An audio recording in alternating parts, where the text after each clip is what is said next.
Buenas, Antonio. El método Senda. Sabemos que el método Senda tiene sus bases en la kinesiología y se basa en la técnica de la grabación. Cuéntanos un poquito cómo es eso, cómo lo defines. Bueno, en un principio tenemos que hablar de la kinesiología como método de chequeo, testaje y tratamiento. Está basado principalmente en el uso del sistema muscular neurodinámico consciente para establecer una conexión con el sistema orgánico a través del sistema cerebroespinal. Y hasta ahora, o hasta el momento en el que empezamos a utilizar la grabación, se había utilizado la fijación como sistema de mantener en un stand-by zonas determinadas del cerebro que representan a todo el organismo. A partir de la grabación establecemos una relación directa entre lo que normalmente dentro del córtex se llama área somatostésica, para entrar en lo que se entiende como área integrativa de la consciencia, como un doble mapa que permite unir lo autónomo con lo consciente. Has comentado de qué se trata, la evolución del método, cómo se ha ido desarrollando esto, Antonio. ¿Cómo es que tu vida personal se ha fusionado con este método? ¿Cómo lo has ido desarrollando? ¿Qué tiene de ti este método? Bueno, tendríamos que remontarnos un poco a esta búsqueda personal que comienza con el yoga, que ya para empezar es una visión integrativa, holística o general del ser humano, pero quizás de todo esto me voy dando cuenta con el paso del tiempo.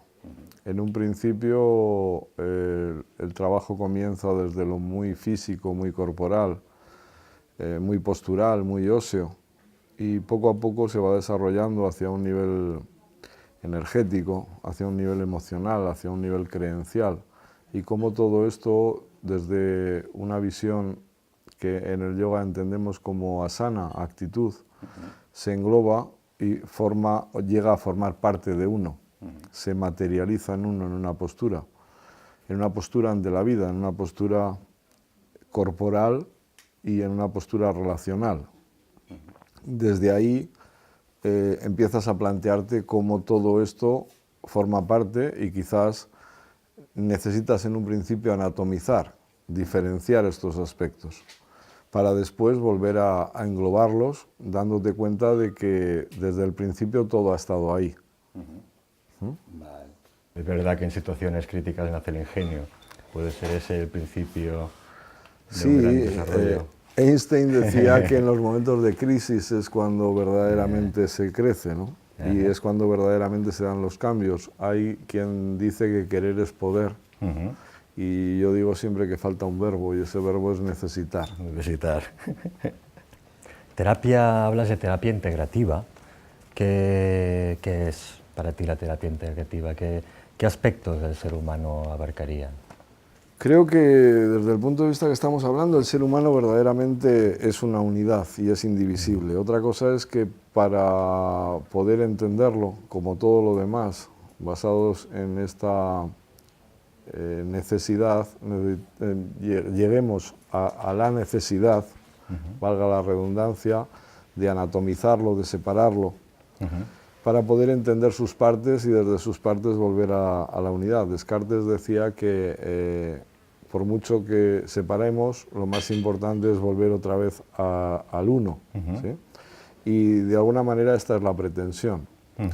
¿Por qué? Porque verdaderamente tocar una parte significa tocar la unidad, pero por otro lado lo que vemos es que constantemente cada parte se interrelaciona con cada parte, y todas y cada una de ellas intervienen en las otras. Entonces, el tocar solamente una parte y pretender que haya un cambio en la globalidad es real, por un lado, pero por otro lado deja una secuencia inexacta que puede llevar a adaptaciones diversas, porque al fin y al cabo esto es lo que pasa, que entre partes y partes se van generando mecanismos de adaptación compensatoria. Vale. Ahí entraría, por ejemplo, todo el sistema de defensa del cuerpo. Se activaría gracias a ese desarrollo como consecuencia. Efectivamente, de hecho, desde la necesidad básica del ser humano y mucho antes del ser humano, la capacidad de adaptación de la naturaleza en sí misma, hay una tendencia a defendernos, ¿sí? Que básicamente es una pulsión, es la pulsión de la vida, es la pulsión de la supervivencia. En esta necesidad de existir y de sobrevivir, nacen mecanismos que, por suerte, son los que nos han mantenido vivos hasta ahora. Podemos llamarlo sistema defensivo, podemos llamarlo sistema inmunológico, y que ha ido creciendo a lo largo de la evolución del todo, de las especies materializadas. Entonces, en este mecanismo, cada vez van entrando elementos más complejos, desde las capacidades puramente instintivas que muestra nuestra parte animal, a las reacciones más sofisticadas que conlleva ya todo ese sistema de autoimagen del que hablábamos, y con ello los niveles creenciales. Entonces va a depender de qué considero yo como amigo o qué considero yo como enemigo, qué considero como aliado y qué considero como traidor, y hasta qué punto yo puedo ser incluso traidor o enemigo de mí mismo. Ahí, Antonio, ¿piensas que podría haber un grado de dificultad? Yo veo, por ejemplo, la sociedad cómo está dibujada, cómo está dividida, sectorizada, ¿no? Y tú me hablas de unidad, unidad, unidad. ¿Crees que es un problema, un planteamiento de unidad delante de la sociedad como la estamos viviendo y percibiendo hoy en día? Sí, ¿Tiene relación eso, sí, Antonio? Sin ninguna duda. O sea, para empezar, si volvemos otra vez a los inicios, la vida como expresión y la vida como expresión en el ser humano está marcada por procesos de crecimiento que nos han llevado a esto que llamamos social. La forma social, al fin y al cabo, es un complejo sistema de asociaciones en la búsqueda principalmente de la supervivencia ante un enemigo común, que puede ser el hambre, o ante un enemigo común, que puede ser el invasor. Esto ha llevado a un crecimiento, y desde este crecimiento a una amplia perspectiva de formas de lo que somos como individuo y de lo que somos como conjunto. Entonces, este nivel creencial que matiza nuestra forma de ser como individuos y como sociedad, de alguna manera nos condiciona como seres individuales y nos condiciona como seres sociales. El gran problema es que hemos perdido la identidad individual para convertirnos en una masa heteroforme, pero que poco a poco en su expansión ha ido perdiendo los contenidos de base. Y nos hemos olvidado de que todo es un conjunto de individuos, por lo tanto debiera de primar el individuo y no la masa, pero lo que está pasando es al revés. Podría ser que la famosa adaptación del entorno, ¿no? Adaptación al entorno, comprensión del entorno, va ligado, son aspectos separados, realmente nos estamos moviendo, adaptándonos sin comprender. ¿Qué está pasando, Antonio, con todo esto? ¿Y qué tiene que ver con una terapia individual, personal, de intentar superar, de crecer? Bueno, yo creo que es muy interesante esto, porque si nos vamos a los orígenes de nuevo, desde la propia célula y la asociación de células desde el organismo unicelular a este organismo pluricelular que somos, está totalmente condicionado por el medio.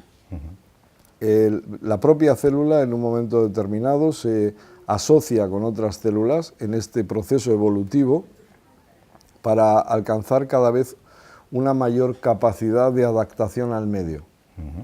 Esto celularmente, por lo tanto, el medio que nos rodea está condicionando la capacidad de supervivencia de la célula.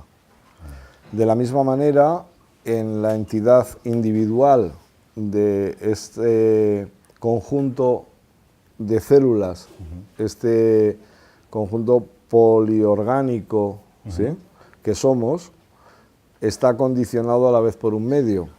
hay una cosa muy interesante que utiliza la ciencia de la información, el periodismo, que llaman la aldea mínima y la aldea global, como diferenciación de aporte y capacidad de integración de la información. Se dice que en la aldea mínima la información tardaba en llegar y en el momento en el que llegaba, el pequeño colectivo era muy capaz y muy rápido en adaptar esa información y en compartirla. Hoy en día nos encontramos en una aldea global en la que la información llega muy rápido y mucha información, y en cambio hay una falta de comunicación que hace que no haya una capacidad de aceptación, de asimilación y de comunicación de esa información. Claro. Con todo lo que me estás contando, Antonio, es alucinante, ¿no? Porque me crea también como ciertas, como te diría, inquietudes, ¿no? ¿Por qué la célula reconoce y el cuerpo no? ¿Qué está pasando aquí? La célula tiene la capacidad de reconocer en todo momento qué es lo que hay en el entorno, y el cuerpo y la persona. Bueno, interesante, porque para empezar la célula en sí misma, como unidad independiente ya desde siglos de evolución, es un ser, voy a llamar pensante, con una mente quizás incipiente, no sé si puedo decirlo así, pero sin ninguna duda con una capacidad de decisión y una capacidad de valorar lo que le conviene, lo que le permite sobrevivir y lo que le daña, ¿sí? Desde ahí, si consideramos esta evolución que hemos dicho de supervivencia, esta capacidad de asociación, denota una inteligencia también claramente marcada, que le lleva a socializarse y a generar un unidos podemos vencer, ¿sí? O podemos lograr, ¿sí? Desde ahí es impepinable que el medio, para empezar el medio interno, si ahora hablamos de esta globalidad celular que somos, nuestro medio interior, porque no podemos olvidar que cada una de las células que somos está flotando en un medio interno, va a estar condicionado, por lo tanto, por ese medio interno. Medio interno que, por cierto, es un medio acuoso, por lo tanto, adaptable y, por lo tanto, memorizable. Memorizable. Vale. ¿Por el agua? Por el agua. ¿Por el agua sería emoción? Emotion, energía en movimiento.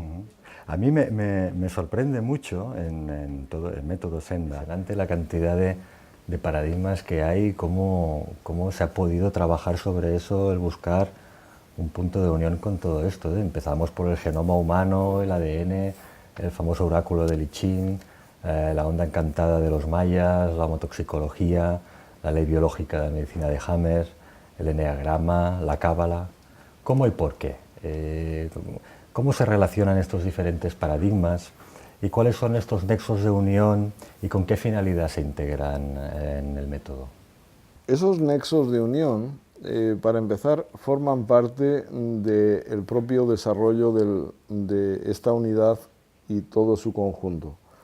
Hemos de partir de que esta sociedad, al margen de su enganche a las apariencias externas y a las creencias actuales que podemos considerar modas y demás, ha pasado por montones de etapas de desarrollo, de siglos de evolución, de modas diferentes, de conceptualizaciones diferentes.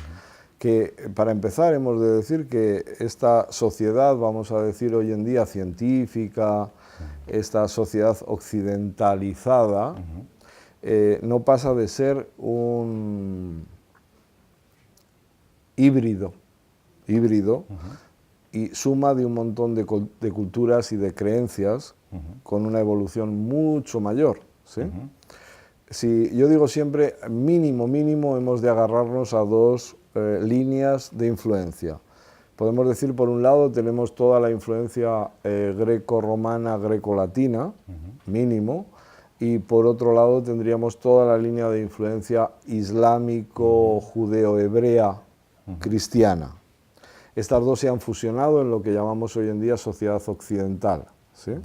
Sin dejar de lado los nuevos paradigmas que de un tiempo para aquí acontecen, que sería toda la unión con lo que hoy en día llamamos oriental, que ya estaba influenciando a lo griego, que ya estaba influenciando a lo islámico, que ya estaba influenciando a lo hebreo y por lo tanto a lo cristiano.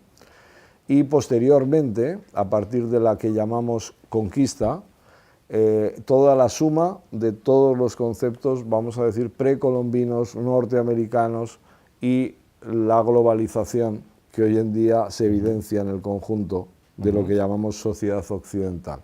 Entonces, desde ese punto de vista es inseparable que necesitamos considerar todo este montón de arquetipos creenciales que conforman nuestra visión de nosotros mismos y las perspectivas que nos ofrece. De acuerdo, Antonio. Y en todo esto, ¿qué papel juega concretamente la simbología y la numerología en todo el proceso? Bueno, yo creo que juega un papel fundamental en la medida en la que precisamente se ha hablado de sincronía, y yo hablaría incluso de no solamente de sincronía, sino de sinergia. ¿Sí? Lo que hace, de alguna manera, es aunar criterios y dentro de su aunado ampliarlos, acrecentarlos y matizarlos. Creo que lo verdaderamente interesante está en que en esa capacidad de análisis que llevamos a cabo, los diferentes matices y formas que ya forman parte de nosotros nos dan un valor, una medida y un compás que permite establecer una valoración y de alguna manera un sendero, un hilo de Ariadna guía que permita ver por dónde vamos, cómo nos dirigimos y hacia qué nos dirigimos. Dicho de otra manera, todo tiene un cómo, todo tiene un porqué y todo tiene un para qué. Entonces, el objetivo final sería el para qué. El para qué, claro. En tu terapia, en la terapia, haces mucho énfasis a la observación consciente. ¿En qué consiste la observación consciente? ¿Y qué relación tiene con la personalidad del individuo? El concepto de terapia integradora, para empezar, tiene esa perspectiva de aunar personalidad con esencia. Personalidad como forma, esencia como contenido. ¿Sí? Entonces, si la personalidad es aquello que yo veo de mí mismo y dentro de lo que veo de mí mismo lo que quiero proyectar en lo social, en base a ser aceptado, ser agradable, ser validado por el medio exterior, muchas veces me pierdo en esa expresión de significados sin darme cuenta del contenido de significantes. Esos significantes son los que verdaderamente me hacen diferente y me hacen único y me hacen yo. ¿Sí? Ahí la personalidad está jugando un papel de actor-interpretador, pero a veces sin darse cuenta del guión interno previamente pactado, de la razón clara de mi existencia. ¿Para qué estoy aquí? Claro, claro. Haces pensar, hay una reflexión sufí muy bonita que dice, no vemos las cosas como son, sino como somos. ¿Tiene mucho de razón esto? ¿Tiene mentira? ¿Qué piensas de esta frase, de esta reflexión, Antonio? Es totalmente real, o sea, hay algo que si cualquiera se para a evidenciar, verá que si nos metemos simplemente desde la perspectiva del arte, ¿sí? El escultor, el bailarín, el pintor, el cantante, el músico, sea el arte que sea, en cualquiera de los casos, el artista no está haciendo otra cosa que expresar quién es.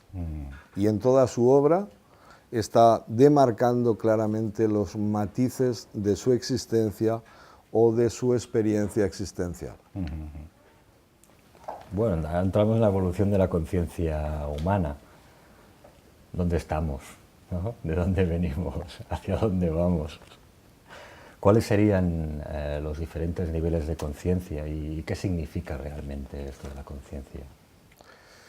Bueno, lo primero decir eso que acabas de decir que me parece muy bonito. O sea, si yo no sé de dónde vengo, no puedo saber a dónde voy. Hay quien dijo, dadme un punto de apoyo y moveré la tierra, ¿sí? La tierra que sería, para empezar, mi tierra. Y mi tierra es mi punto de apoyo y mi punto de referencia. Estamos en un momento social en el que, para empezar, y creo que este matiz es importante que hagamos, a un nivel educativo se están perdiendo tantos valores fundamentales que están permitiendo que las generaciones que están venideras y demás estén perdiendo también sus puntos de referencia. Hoy en día hay comentarios en los niños y en los jóvenes como que ¿para qué sirve la matemática si tengo una calculadora? ¿Para qué sirve la historia si todos están muertos? ¿Sí? Eso quiere decir que no les estamos transmitiendo la realidad de los contenidos donde apoyarse. Y desde ahí, desde la falta de esos contenidos, no les estamos permitiendo evolucionar. Quiere decir, evolución significa pensar, y pensar no es comerse la cabeza, pensar es crear. Entonces, si lo que estamos haciendo es aleccionar, si lo que estamos haciendo es adiestrar en lugar de educar, estos niños solamente serán representantes robóticos de una sociedad robótica. No sé si... Sí, y hay diferentes niveles de conciencia, ¿no? Porque para trabajar una educación, ¿no? Viene del latín educare, que es sacar de adentro lo mejor que tienes, ¿no? ¿Cómo te dan esas herramientas? Hay que definir, ¿no? O tú podrías, de alguna manera, poder explicarme estos diferentes niveles de conciencia, qué son, para qué son, cómo se podrían alinear en un momento determinado. Bueno, yo creo que esto, para empezar, dentro de esa área somatostésica que hablábamos antes, ya viene claramente... Perdona que te corte, Antonio. ¿Qué querría decir somatoestésica? Somatostésico es, ahí iba un poquito a dirigirme. Cuando nacemos, somos, vamos a decir, un trozo de carne con una capacidad de supervivencia, de reacción, con unos programas que ya vienen a lo largo de la evolución previamente instalados en nuestro sistema puramente autónomo vegetativo. ¿Sí? Esa sería el área somatostésica. Es esa que va a permitir al niño respirar, deglutir, agarrarse al pecho de su mamá, mamar, ¿sí? Y que le permite mover sus manos y le permite mover sus pies sin ser consciente de que todavía para él eso no son sus manos, no son sus pies, sin ser consciente de que él es ni de qué es. ¿Sí? Entonces quiere decir que previamente hay una memoria autónoma que hace que yo me mueva, que yo exista, que yo respire, que yo digiera. ¿Sí? Todo eso es el área somatostésica. ¿Sí? Es un mapa que está en nuestro sistema nervioso central que guarda relación con cada una de las partes de nosotros. Pero en un principio todo ese nosotros no existe. Eso es el área somatostésica. Ah, bien. Entiendo mejor ahora lo que es. Y para ti, claro, sería uno de los aspectos más relevantes dentro de todo el proceso de conciencia humana, ¿no?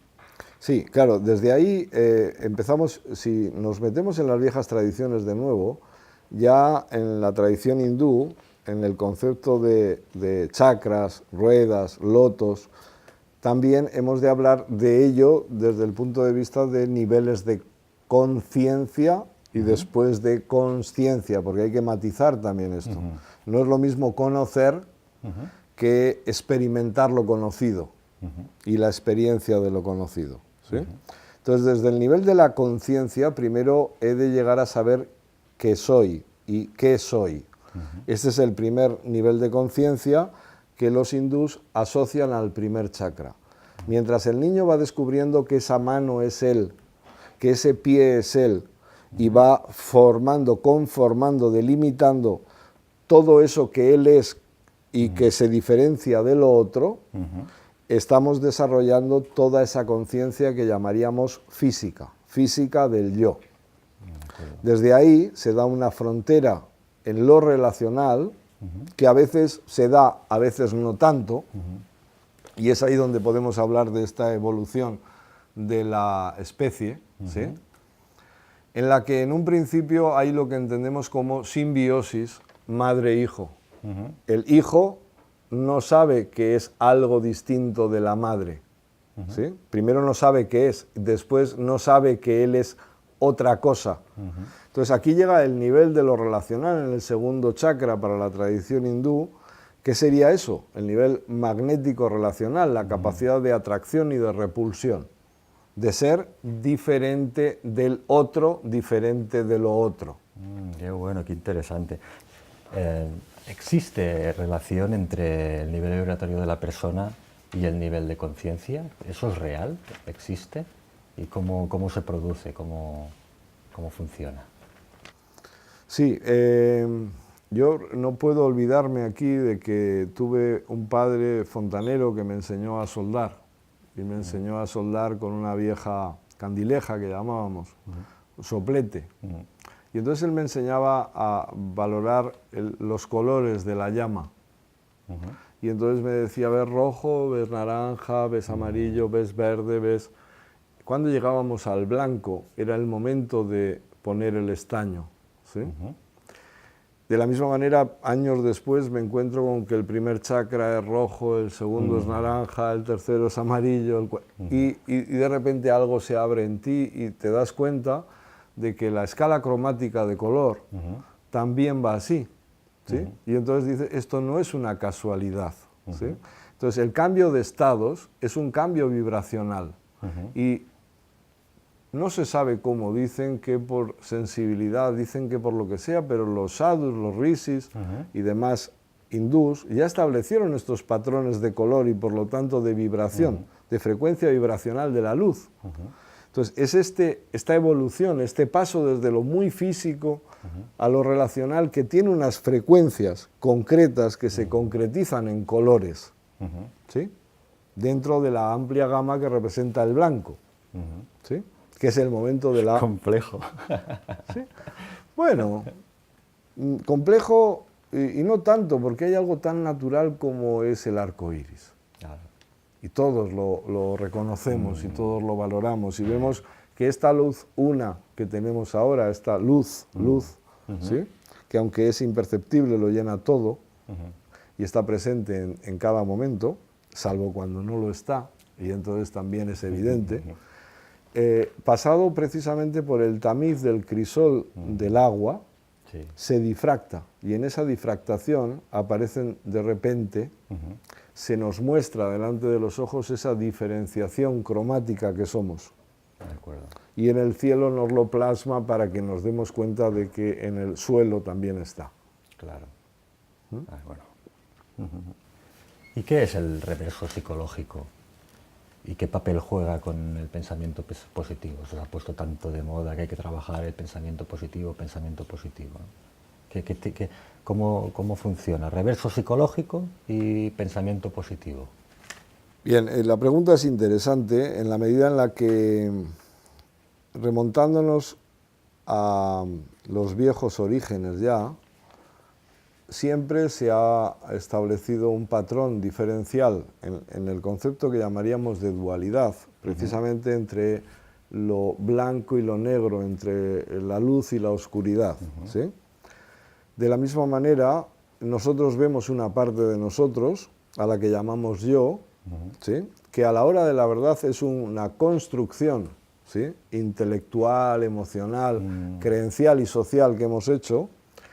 Pero de la misma manera hay una parte de nosotros que no vemos, que podemos llamar, como decía Jung, nuestra sombra, ¿sí?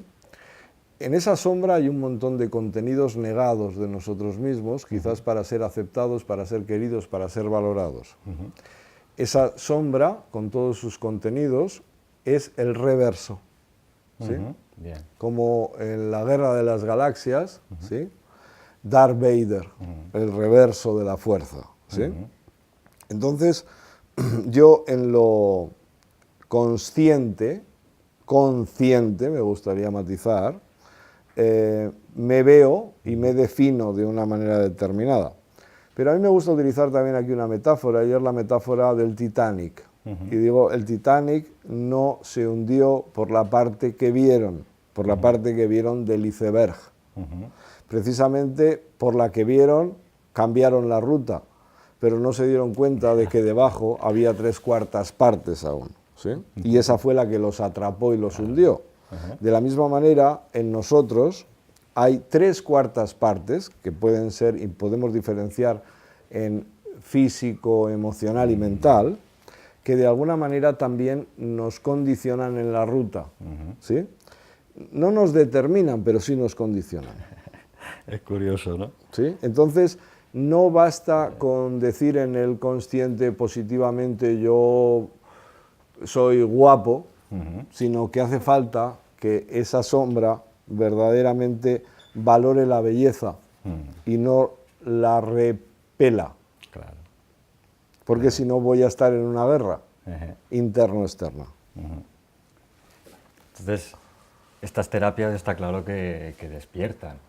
Serían como tú bien dices muchas veces, que son esos pequeños interruptores que vamos dando, ¿no? ¿Por qué estas terapias despiertan síntomas? Muchas veces has comentado lo del famoso interruptor, ¿no? De ir dando como interruptores, ¿no? Esos interruptores despiertan síntomas, ¿no? ¿Por qué? ¿Con qué intención? A ver, el síntoma no es ni más ni menos que la manifestación de un proceso de compensaciones precisamente de lo no expresado. ¿Sí? Hablábamos de la información, de cómo la información llega, cómo entra en el medio interior. Cuando yo como, hablando en plata, necesito defecar, ¿sí? Entonces hay una asimilación a través de un proceso de digestión y tiene que haber un proceso de eliminación. De la misma manera, todo lo que entra en mí ha de ser asimilado en la medida de lo posible, digerido y en la medida de lo posible eliminado o expresado, liberado, ¿sí?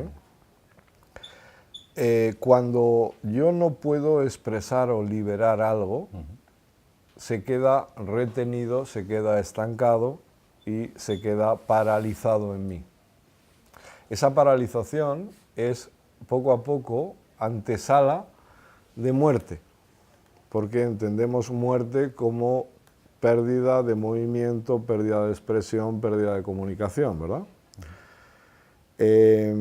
Cuando activamos, cuando damos vida a esas partes que se han quedado solidificadas, han de pasar por el nivel de movilización. Ese nivel de movilización supone una nueva digestión, supone una nueva asimilación y por lo tanto una eliminación de lo sobrante. Esa eliminación de lo sobrante en muchos casos llamamos síntoma, en la medida de lo desagradable de la experiencia en sí misma. Yo pongo un ejemplo claro. Si yo he comido algo en mal estado, lo lógico es que mis sistemas defensivos y de supervivencia faciliten cuanto antes la eliminación de ese elemento en mal estado. Si esa eliminación conlleva un vómito o conlleva una diarrea, lo vamos a vivir como algo desagradable, ¿sí? Pero lo que no cabe ninguna duda es que es facilitador de vida, porque si se quedase dentro, acabaría por provocarme la verdadera enfermedad, muerte, ¿sí? Entonces, a veces, el expresar no conlleva comodidad, ¿sí? Y el crecer, el comunicarse, el relacionarse, tampoco. Entonces, si no tengo síntomas, estoy sano. No, estás acomodado. Hombre. Aquí hay un ejemplo, yo creo que bastante válido, que a mí me gusta poner, y es que hay un viejo refrán que dice mujer enferma, mujer eterna. Y no, como no es una cuestión de género, también podríamos decir hombre enfermo, hombre eterno, ¿sí? Por el contrario, hay una realidad que todos, de alguna manera, en mayor o menor medida, hemos vivido, y es esa frase de, hoy, pues si nunca había tomado ni una aspirina, si nunca había estado mal, ¿no? Esta afirmación normalmente la hacemos o delante de una cama de hospital en una situación dramática, o bien ya delante de una caja de pino, caoba o de lo que sea. Lo cual quiere decir que el hecho de que no haya manifestado, que no haya expresado síntomas, no quiere decir que no le estuviese pasando nada.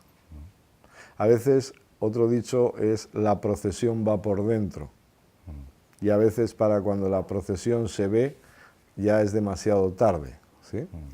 Entonces, por otro lado, el concepto puramente biológico de destrucción, de esa muerte, de esa congelación, de esa somatización, conlleva frío, ¿sí?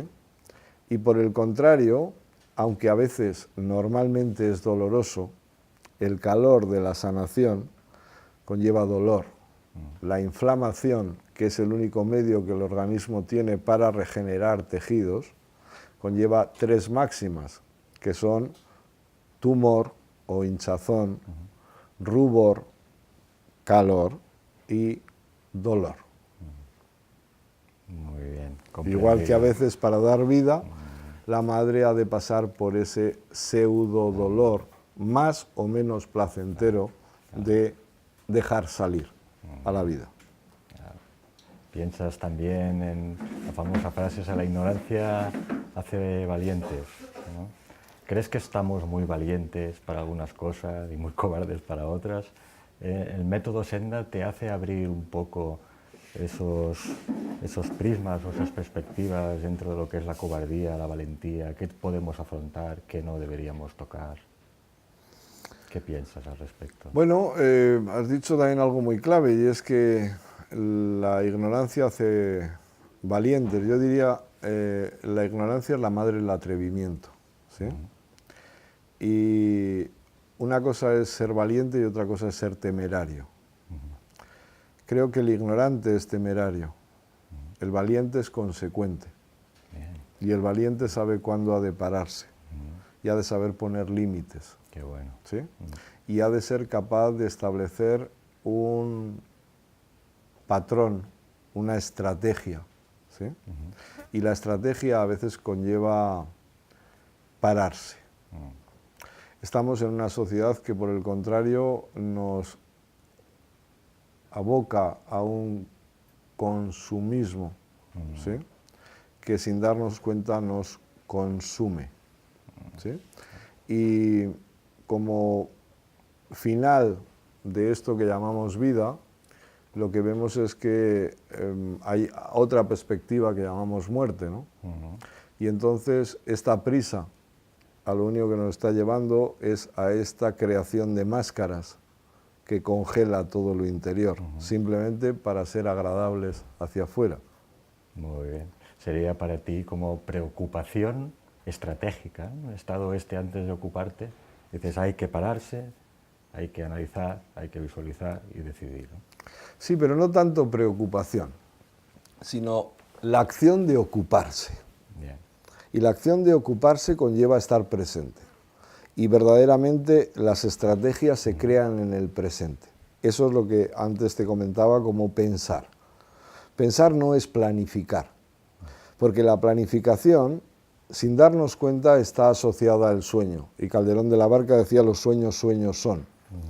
Y en este afán de máscara, de careta, de estar bonito y de ser bonito, no nos damos cuenta de que está enmarcado dentro de un perfeccionismo cargado de moda, cargado de estereotipos, y entonces desde este marco de lo perfecto, ¿sí?, de lo impecable, de lo bello, bonito, no pueden entrar jamás en juego la realización de nuestros sueños.